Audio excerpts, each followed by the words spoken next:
Welcome back student. আজকে আমরা আলোচনা করব রিজিওনাল প্ল্যানিংয়ের ইউনিট 8 আমরা একটা অর্থনৈতিক মডেল বা ইকোনমিক মডেল আলোচনা করব। অর্থনৈতিক মডেল বা ইকোনমিক মডেল বিষয়টা কি? মডেল মানে আমরা জানি কোনো একটা বিষয়কে উপস্থাপন করা। এখানে উন্নত দেশ ও উন্নয়নশীল দেশের মধ্যে বাণিজ্যিক সম্পর্ক কিভাবে দেশীয় অর্থনীতির উপর প্রভাব বিস্তার করছে তা একটি মডেলের দ্বারা উপস্থাপন করা হবে, যেই মডেলকে আমরা বলি সার্কুলেশন কজেশন মডেল, যা মিডডাল কর্তৃক প্রবর্তিত। এই সার্কুলেশন কজেশন মডেল বা কিউমুলেটিভ কজেশন মডেল বলা হয়ে থাকেন। সার্কুলেশন কজেশন মডেল বা কিউমুলেটিভ কজেশন মডেল বলা হয়ে থাকে। কিউমুলেটিভ কজেশন মডেলটি দিয়েছিলেন গুনার মিট্রাল নামে বিশিষ্ট অর্থনীতিবিদ। তিনি 3টি পুস্তকের মাধ্যমে এই মডেলটি উপস্থাপন করেন। আমরা দেখতে পাচ্ছি স্ক্রিনে 1956 সালে এশিয়ান ড্রামা পুস্তকে, 1957 economic theory and under developed region, 1965 economics of the developed country. এই মডেলের মূল বিষয়টাই হলো আন্তর্জাতিক বাণিজ্য উন্নত দেশগুলি অর্থনৈতিক সাফল্যের চাবিকাঠি হলেও উন্নয়নশীল দেশগুলির সমৃদ্ধির পথে তা বাধা সৃষ্টি করে। ঠিক যে কারণগুলো উন্নত দেশের অর্থনীতিকে মজবুত করে, সেই কারণগুলোই উন্নয়নশীল দেশের অর্থনীতিকে পিছিয়ে দেয়। কিভাবে ঘটনাটা ঘটছে এটাই আমরা এই মডেলে আলোচনা করব। অর্থাৎ মডেলের দুটো মূল বিষয়, 1 উন্নত দেশ, 2 উন্নয়নশীল দেশসমূহ। আমরা একটু ক্লিয়ার করে নিই উন্নত আর উন্নয়নশীল বলতে কি বুঝি। যে সমস্ত দেশগুলো ইউরোপিয়ান কলোনাইজেশনের পরবর্তী সময় নিজেদের অর্থনীতিগুলোকে সমৃদ্ধ করার চেষ্টা করছে তাদেরকে আমরা উন্নয়নশীল দেশ বলছি। অর্থাৎ যাদের স্বাধীনতা দ্বিতীয় বিশ্বযুদ্ধের পরবর্তী সময় ধীরে ধীরে হয়েছে, অর্থাৎ ইকোনমি এখনও ডেভেলপড হয়নি, ডেভেলপিংয়ের পথে। আর উন্নত দেশ মানে first world country, European country, American country, এদেরকে আমরা উন্নত দেশ হিসেবে বিবেচনা করছি। তো আমি একটা ছোট সহজ এক্সাম্পল দিয়ে তোমাদের একটু বোঝানোর চেষ্টা করি। দেখো, ধরো আফ্রিকার কথা আমরা প্রত্যেকেই শুনেছি। আফ্রিকা এবং এই আফ্রিকার ঘানা নামক একটি দেশের কথা আমরা প্রত্যেকে শুনেছি। তোমরা তো অনেকেই জানো আফ্রিকার কথাটা রবীন্দ্রনাথ ঠাকুরের কবিতায় আমরা জানতাম আফ্রিকা জঙ্গলে ভরা, অরণ্যে ভরা একটি দেশ এবং সেই মহাদেশ কীভাবে সময়ের সাথে সাথে ব্রিটিশ শক্তিদের এবং বিদেশি শক্তিদের কাছে ইম্পর্টেন্ট হয়ে গেছে। কেন হয়েছে? তার কারণ আফ্রিকার কাঁচামালের সমৃদ্ধি। একটা ছোট উদাহরণ হোক, আফ্রিকার কাঁচামালের সমৃদ্ধি দক্ষিণ আমেরিকার বেশ কিছু অংশে কাঁচামালের সমৃদ্ধি দেশগুলোকে উন্নত করেছে। আমরা ঘানার নাম সবাই জানি। ঘানা দেশটা তোমরা কেন বিখ্যাত জানো? জেনে রাখো, পৃথিবীতে মোট যত পরিমাণ চকলেট উৎপাদন হয় অর্থাৎ কোকোয়া, তার সর্বাধিক পরিমাণ কোকোয়া উৎপাদিত হয় এই ঘানা দেশটিতে। অর্থাৎ ঘানা কিন্তু চকলেটের সবচেয়ে বেশি র মেটেরিয়ালসের সোর্স। অথচ পৃথিবীর সবচেয়ে দামি চকলেটগুলো কোথায় পাওয়া যায় দেখো? ইউএসএ, সুইজারল্যান্ড, ইউরোপ, বেলজিয়াম, এই দেশগুলোতে। তাহলে মজার বিষয়টা কি, র মেটেরিয়ালের জন্য আমরা নির্ভর করছি উন্নয়নশীল দেশের ওপর বা এরকম পিছিয়ে পড়া দেশের ওপর, অথচ এই দেশের কিন্তু অর্থনীতি তেমনভাবে সমৃদ্ধি লাভ করেনি। সেই কোকোয়া থেকে কোকোয়া পাউডার তৈরি করে পরবর্তীকালে সমৃদ্ধি লাভ করলে কিন্তু এই ফার্স্ট ওয়ার্ল্ড কান্ট্রিগুলো, যারা চকলেট বিক্রি করে একটা হিউজ অ্যামাউন্ট ইনকাম করে এবং যথেষ্টভাবে বাণিজ্যিক সফলতা অর্জন করেছে। তাহলে আমরা কি দেখতে পাচ্ছি? ঠিক যে কথাটা বলেছে, ঠিক যে কারণগুলো উন্নত দেশে অর্থনীতিকে এগিয়ে দেওয়ার জন্য দায়ী, সেই কারণ এখানে পিছিয়ে ফেলছে। অর্থাৎ কী ঘটনাটা ঘটছে? প্রাথমিক অবস্থায় দেখা যায় একদল মানুষ, ঠিক রবীন্দ্রনাথ তার কবিতা যেমন বলেছিল যে তারা দল বেঁধে চলে আসে উন্নয়নশীল দেশগুলোতে। উন্নয়নশীল দেশগুলোতে এসে উন্নয়নশীল দেশগুলো যেহেতু র মেটেরিয়াল প্রয়োজন, সেখানে একটা বেসিক ইনফ্রাস্ট্রাকচার তৈরি করে, রাস্তা পরিবহন ব্যবস্থা তৈরি করে, এখানকার মানুষ শ্রমিকদেরকে দিয়ে প্রচুর র মেটেরিয়াল কালেক্ট করায়। প্রাথমিকভাবে মনে হয় এখানে একটা উন্নয়নের জোয়ার এসছে এই উন্নয়নশীল দেশগুলোতে, কিন্তু দেখা যায় এই উন্নয়নশীল দেশ থেকে মুনাফা বা র মেটেরিয়াল নিয়ে চলে যায় অল্প টাকাতেই উন্নত দেশে। সব কিছু প্রফিট লাভ করা হয় এই উন্নত দেশগুলোতে, ফলে উন্নত দেশ উন্নতির শিখরে চলে যায়। যাকেই মিডরাল বলেছে এই যে প্রাথমিক অবস্থায় একটা উন্নয়নের জোয়ার এলো, এটাকে বলা হয় স্প্রেড এফেক্ট, যা পরবর্তীকালে ব্যাকওয়াশ এফেক্ট হিসেবে ফিরে যাচ্ছে উন্নত দেশে। আমরা দ্বিতীয়টা উদাহরণ দিলে বুঝতে পারবো। তোমরা প্রত্যেকেই ব্রিটিশ পিরিয়ডের কথা জানো। ব্রিটিশ পিরিয়ডে দুটো মূল দ্রব্য ছিল যা নিয়ে ব্রিটিশরা বাণিজ্য করত।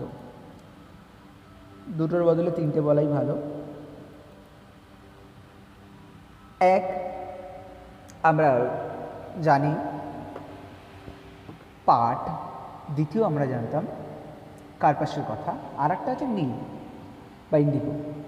দেখো, পাটের যেহেতু মুনাফা কম, ব্রিটিশরা ভারতের বিভিন্ন স্থানে, যেমন কলকাতার দুটো প্রান্ত জুড়ে হুগলি নদীর দুপাশে পাট কল প্রচুর খুলে দিল, কারণ পাটকে বিদেশে নিয়ে গিয়ে উৎপাদন করে লাভ নেই।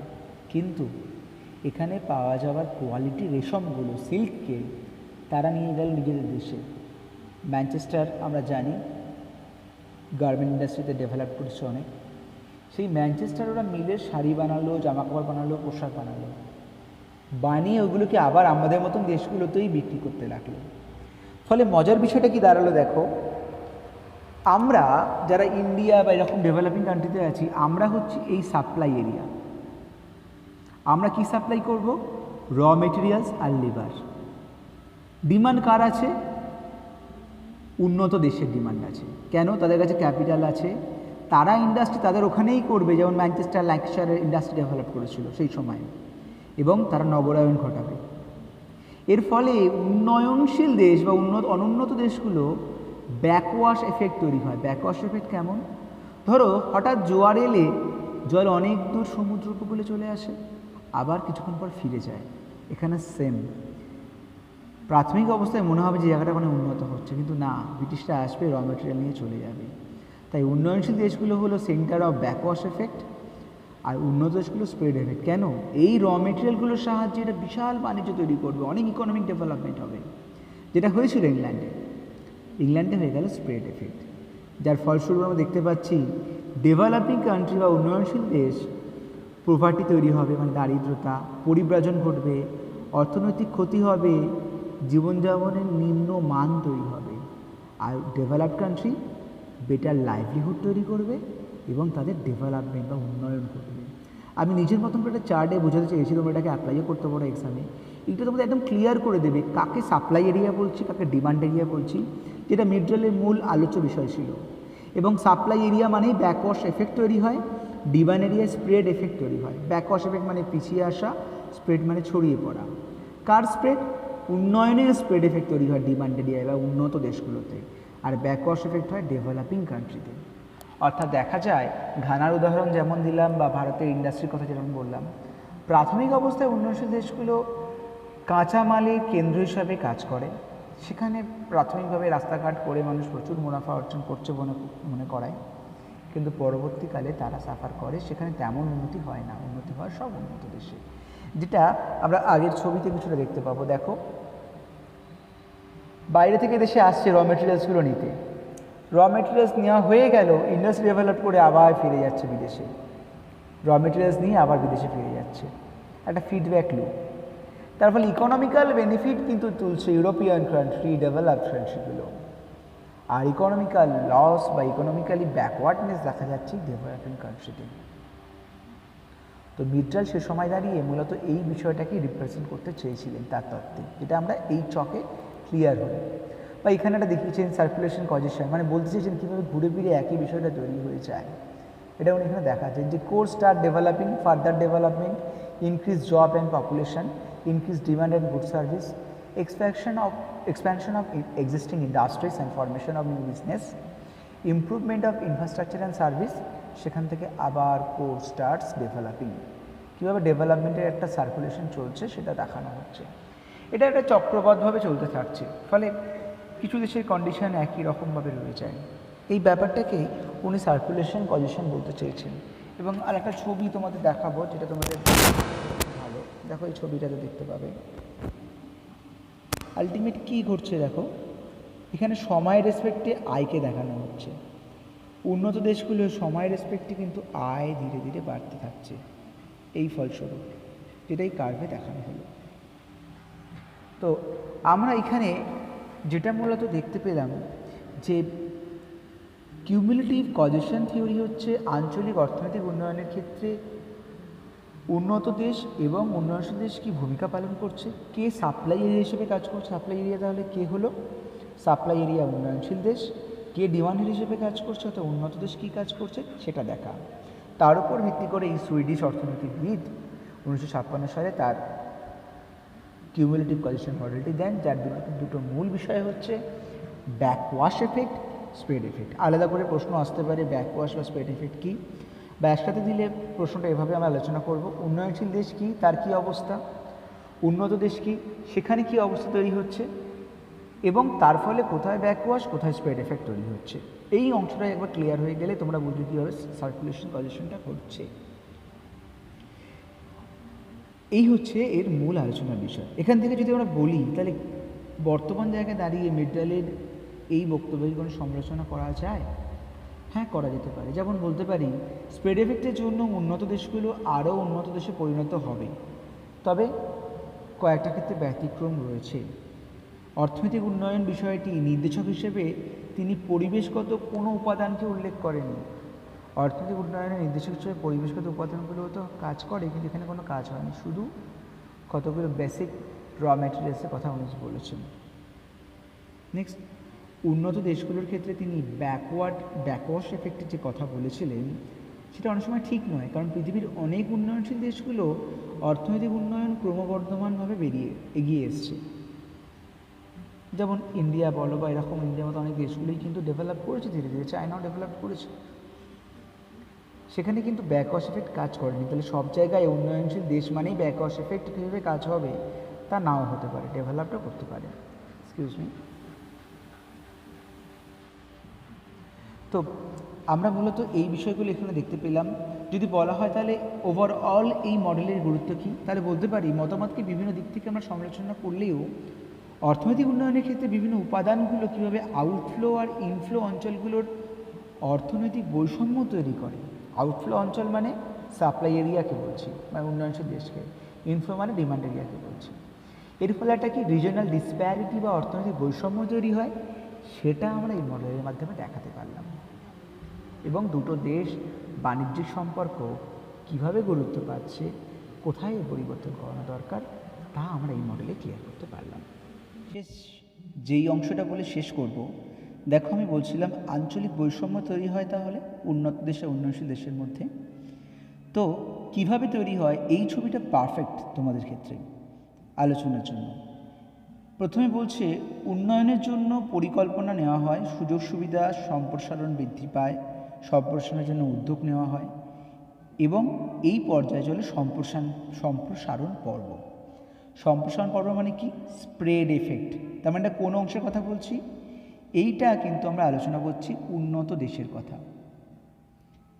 এর ফলস্বরূপ আর কি কন্ডিশন তৈরি হয়? পরিকাঠামোগত অভাবে উন্নত বা অগ্রসর এলাকায় উন্নয়ন সংক্রান্ত কার্যাবলীর কেন্দ্রভবন ঘটে। যদি শুধু উন্নত অংশে কার্যাবলীর কেন্দ্রভবন ঘটে, তাহলে বাকি অংশগুলো কি হচ্ছে? পিছিয়ে পড়ছে। তখন সেখানে তৈরি হয়ে যায় পশ্চাৎ অপসারণ পর্ব বা ব্যাকওয়াশ এফেক্ট। অর্থাৎ সেটা কোথায় ঘটছে? উন্নয়নশীল দেশে বা অনুন্নত দেশে। তার ফলস্বরূপ কি হয়? আর্থসামাজিক অসাম্য তৈরি হয়, যা আঞ্চলিক বৈষম্য তৈরি করে। তার মানে আমার এক্সপ্লেন করা এই ছবিটা এবং এইখানে সার্কুলেশন কজেশন কথাটাকে এক্সপ্লেন করার জন্য কী হয় বিষয়টা সার্কুলার, অর্থনৈতিক বৈষম্য কীভাবে চক্রাকারে ঘটছে সেটা এখানে ক্লিয়ার হয়েছে। আরেকটা ছবি তোমাদের দেখিয়ে রাখি সুবিধের জন্য। দেখো দেশান্তরের ঘটনাটা কীভাবে বাড়ছে, কেন বাড়ছে? উন্নত দেশে মজুরি বেশি, এই যে আমরা দেখতে পেলাম মাইগ্রেন্ট লেবার এবং বিদেশি এত মানুষ এখানে ফিরে আসছেন এই প্রেজেন্ট সিচুয়েশনের জন্য। তো তার মানে প্রচুর মানুষ মাইগ্রেন্ট হয়েছিলেন, যার মূল কারণ এই শব্দটা।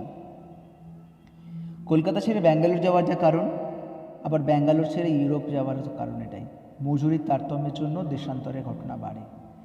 ফলে আমার দেশের ডাক্তার, আমার দেশের থিঙ্ক ট্যাঙ্ক চলে যাচ্ছে বিদেশে। এই যে অভিজিৎ বিনায়ক বন্দ্যোপাধ্যায় যিনি আছেন, অমর্ত্য সেন, এনারা তো আমাদের দেশের রিসোর্স, আছেন কোথায়? বিদেশে। তার মানে দেশান্তরে ঘটনা ঘটছে, তার মানে ব্রেন ড্রেন ঘটছে এবং প্রচুর লেবারও এখান থেকে চলে যাচ্ছে। এই কারণটাও একটা গুরুত্বপূর্ণ কারণ এই পশ্চাৎ অপসরণ পর্ব, ব্যাকওয়াশ এফেক্ট তৈরি হওয়ার এবং উন্নয়নশীল দেশের আরও দুর্বল হয়ে পড়ার। তো এই দুটো বিষয়ই আমরা এখানে দেখাতে চেয়েছি, বৈষম্যটা। আশা করি সবার কাছে ক্লিয়ার হচ্ছে। Thank you.